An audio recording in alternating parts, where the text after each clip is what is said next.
Sabi nga ni Casey, diba, like last year, parang hindi namin expect talaga na ganito yung mangyayari sa nating mundo. Na talagang nung message pa sa akin ni TJ after nung Araneta.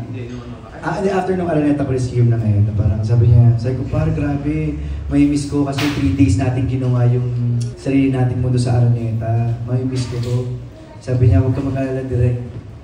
Ililibutin pa natin ang mundo. So talagang literal nangyari talaga siya.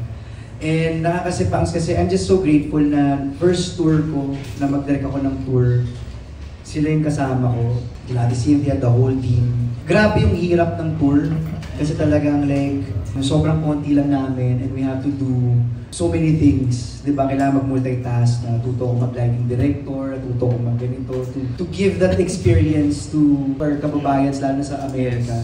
And I'm just so grateful na sila Casey, sila TJ, yung mga stars talaga nung show ay walang ere.